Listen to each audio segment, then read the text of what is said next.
Fala pessoal, antes de começar o vídeo eu gostaria de convidar vocês a dar uma olhada na descrição do vídeo e clicar no link para baixar um super resumo que a gente preparou sobre a disciplina de conversão eletromecânica de energia e circuitos magnéticos. Então dá uma conferida lá, um resumo super completo aí para quem está estudando para a prova da Marinha.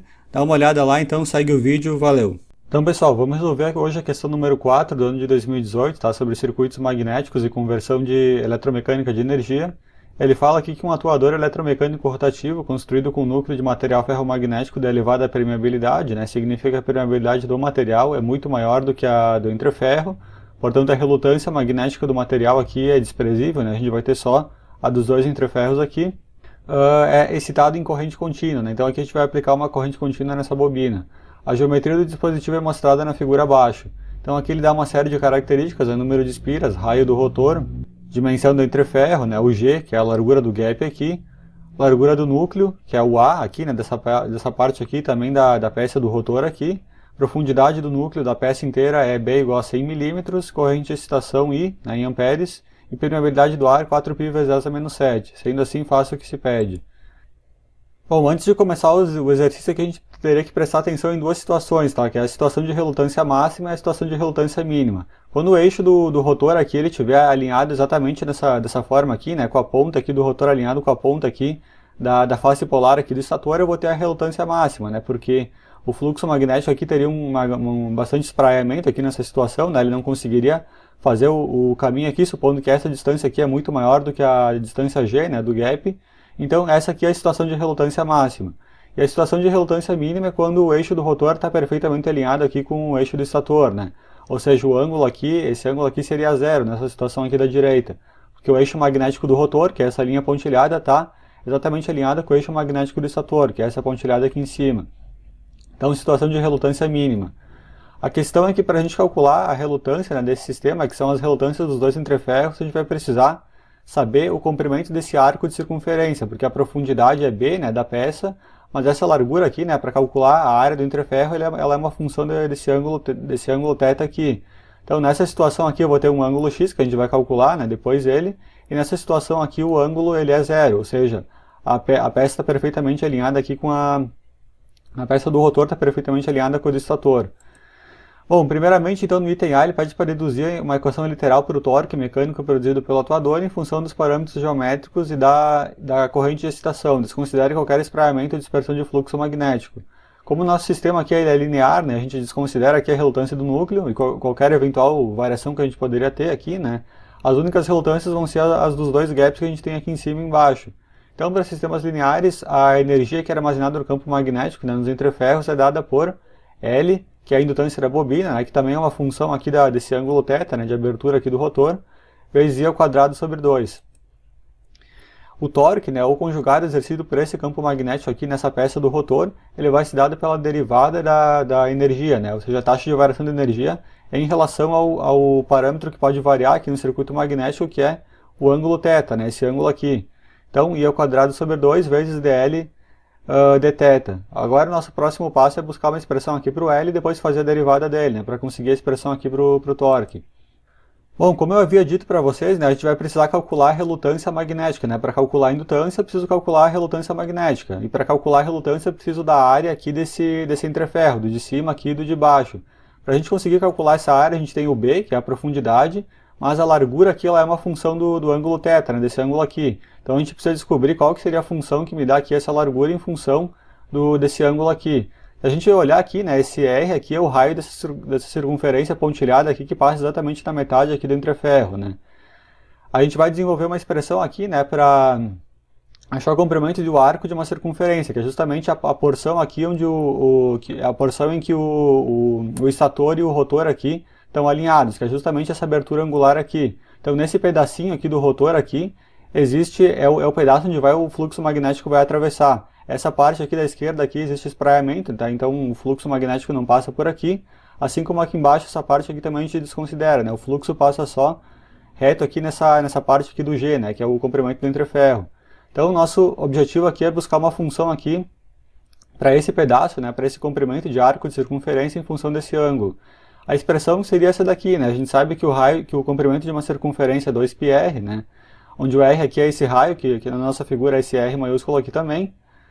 E se a gente quiser um pequeno pedaço dessa circunferência aqui, né, que no nosso caso aqui vai ser o pedaço aqui onde o rotor e o estator estão alinhados, que aqui está em vermelho, que eu estou chamando de X, eu tenho que aplicar uma regra de 3. 2πr é o comprimento da circunferência inteira, seja para 360 graus, ou 2π, né, se eu estiver trabalhando em radianos. Esse comprimento X aqui, ele vai ser proporcional a essa abertura angular θ, que eu tenho aqui no meio. Então é uma regra de 3, né? Para mim isolar o X aqui, eu multiplico em cruz, né, os dois aqui, eu vou chegar à conclusão que o X aqui é igual a πr. Então esse comprimento aqui, onde os dois caras ficam alinhados, né, tanto o rotor como o estator, ele é dado aqui por πr, e a profundidade é b. Agora a gente já tem condição de calcular a área aqui do entreferro aqui para qualquer ângulo aqui θ de alinhamento do rotor. Então agora a gente vai calcular a indutância, né, o valor da indutância aqui em função desse ângulo θ aqui da figura. A definição da indutância é n ao quadrado dividido pela relutância, né, e a relutância é o comprimento L, né, do caminho do circuito magnético dividido por μ0 vezes a área. O comprimento gap aqui, como a gente tem dois gaps, eu vou colocar então 2G, né, o gap de cima e o gap de baixo, para ter a soma das duas relutâncias que eu teria já, né, de cima e com aqui de baixo. μ0 é a permeabilidade do ar, ou do vácuo, né, e a área é dada por essa expressão aqui. Então a gente acabou de deduzir aqui que essa porção aqui do comprimento aqui é θ vezes r, e a profundidade aqui do núcleo é b. Então essa daqui que é a área dos dois entreferros em cima e embaixo. Tá? Se eu ajeitar essa expressão aqui, né, fazer essa divisão de frações, a gente chega nessa expressão aqui da nossa indutância. Agora a gente já tem então uma expressão aqui pronta para indutância, é só fazer a derivada dela. Fazendo a derivada da indutância, né, em relação ao parâmetro que pode variar, que é o ângulo θ aqui da figura, eu simplesmente vou sumir com esse θ aqui, né, porque é a derivada, isso aqui que está multiplicando o θ é constante, e vai sobrar isso daqui então como derivada da indutância, né, só simplesmente retirei o θ daqui. Agora é só a gente aplicar, agora que a gente já tem a derivada da indutância, é só simplesmente aplicar nessa expressão aqui para obter o torque exercido pelo campo magnético. Então I ao quadrado sobre 2, aqui fica na expressão, e o dl em função de θ aqui a gente já calculou, que é esse valor aqui. Então multiplicando essas duas expressões aqui, nessas duas porções aqui, a gente obtém então essa daqui como expressão final aqui para o torque exercido pelo campo magnético. Tá? I ao quadrado vezes N ao quadrado, μ0 R vezes B dividido por 4G. Tá? Todos os parâmetros aqui em função das dimensões geométricas da figura e da corrente elétrica. Depois na B ele pede para determinar a magnitude do torque mecânico em Newton-metro, né, para a corrente de excitação igual a 5 amperes e estabeleça a faixa de ângulos do rotor em que esse torque se manifesta. Então é simplesmente uma aplicação de fórmula, né, pegar a expressão que a gente deduziu no item A, substituir aqui cada componente, né, cada medida da peça aqui pelo seu respectivo valor, lembrando que aqui a gente está trabalhando em metros, né, então todas as medidas em milímetros lá, elas foram convertidas aqui para metro. Então, fazendo esse cálculo aqui, nessas multiplicações e depois dessa divisão, a gente vai obter 15,9 Nm, né, que é o torque exercido aqui para essa corrente elétrica aqui de 5 amperes. Depois, para definir a faixa de ângulos aqui em que esse torque se manifesta, né, lembra lá no começo do exercício que eu mostrei essa ilustração aqui para vocês, né, quando a ponta aqui do rotor aqui estava alinhada exatamente aqui com a ponta da parte fixa, né, do estator. Então a gente teria que descobrir esse ângulo máximo aqui, né, que já está calculado aqui 47 graus, eu vou mostrar os passos, que é a faixa máxima de torque aqui para a qual essa corrente se manifesta. Se esse rotor aqui inclinar mais do que esses 47 graus aqui, então eu não tenho mais fluxo magnético, né, o fluxo é todo dispersado aqui, e o circuito magnético aqui ele não conduz mais o fluxo magnético, né, eu vou ter só espraiamento de campo.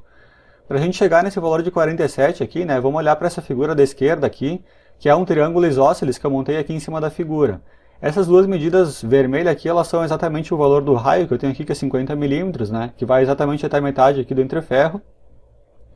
E essa largura verde aqui é a largura A, né, da peça, que é 40 milímetros. Então, trazendo esse triângulo aqui para o lado, a gente vai ter exatamente isso daqui. Eu vou dividir esse triângulo em duas partes iguais, né, de 20 aqui do outro lado, e esse lado aqui é 50.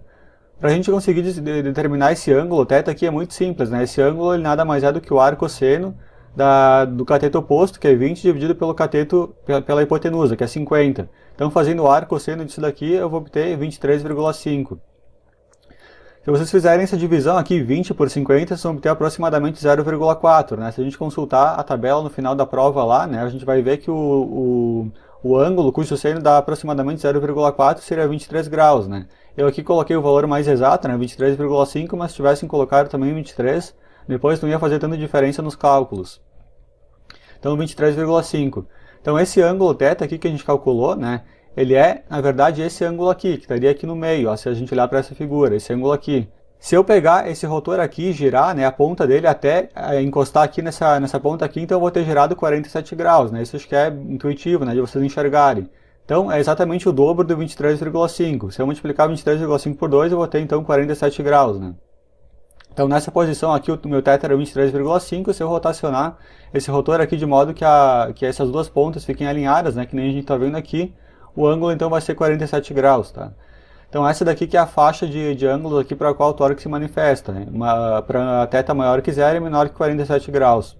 Depois na C, agora a questão fica mais tranquila, né? Ele pede para determinar o valor da densidade de fluxo magnético no entreferro para θ igual a 0 e corrente de 5 amperes. Então θ igual a 0 corresponde exatamente a essa situação aqui, né? Quando o eixo magnético do rotor e do estator estão perfeitamente alinhados. E aqui, como a gente já deduziu no slide passado, a gente tem o ângulo de exatamente 47 graus, né, que é essa abertura aqui. Para calcular a densidade de fluxo magnético, primeiro eu vou calcular a relutância, depois o fluxo e depois a densidade de fluxo magnético. Então a relutância por θ igual a 0, ela é 2G dividido por μ0 vezes a área, né, que a gente já deduziu lá no começo da questão. Então é só substituição de fórmulas, né, o gap é 2 mm, 0,002, μ0 4π vezes 10 a menos 7, e aqui esse ângulo aqui em radianos ele vai dar 0,82, né? Então se eu passar esse 47 graus aqui para radianos, né, eu multiplico por π e divido por 180, eu vou obter 0,82, que é o 47 aqui em radianos então. E o R aqui 0,05 e o B igual a 0,1. Então essa daqui que é a relutância magnética aqui para o rotor aqui nessa posição. Depois eu calculo o fluxo, né? O fluxo é força magnetomotriz pela relutância, 900 espiras vezes 5 amperes dividido pela relutância vai nos dar 5,79 mV. E para calcular a densidade de fluxo, é o fluxo pela área, né? A área é só essa parte aqui, ó, é o θ vezes o R vezes o B. Então essa multiplicação aqui vai me dar a área. Se eu dividir o fluxo pela área, eu vou ter a densidade de fluxo magnético, né? Ou indução magnética, que é o B. No caso aqui 1,41 Tesla. Depois na D, né, para finalizar, ele pede para determinar o valor da indutância da bobina e da energia magnética armazenada no sistema para a condição apresentada no item anterior, né, no item C, ou seja, com o rotor aqui exatamente alinhado aqui com o estator, né, em ângulo zero. Então identifique a região do dispositivo também onde a energia fica acumulada. No caso aqui, como a relutância do material ferromagnético é desprezada, a energia ela fica acumulada então nos dois entreferros, né. O cálculo da indutância é simples, né, N ao quadrado dividido pela relutância, N ao quadrado aqui e continua aqui e a relutância é substituída por essa parte aqui. Então ela é 2G dividido por essa parte aqui, se eu passar para cima, né, já simplificando, eu vou ter exatamente isso daqui. Então agora é só substituição, né, substituir novamente os valores aqui. A gente vai obter então 1,04 Henry, né, de indutância aqui para o rotor nessa posição aqui de θ igual a 0. E para calcular a energia, né, em sistemas lineares aqui armazenado no entreferro, eu posso utilizar essa expressão, 1/2 vezes Li ao quadrado. Então, 1/2, a indutância aqui 1,04 que a gente descobriu e a corrente 5 amperes. Então eu vou ter aproximadamente 13 joules aqui de energia armazenada aqui nesses dois entreferros, tá? Então pessoal, nesse vídeo era isso, tá? Uma questão ali um pouco trabalhosa, né? Um pouco difícil até eu diria. Se tiver restado alguma dúvida, é só deixar nos comentários. Até o próximo vídeo, então valeu!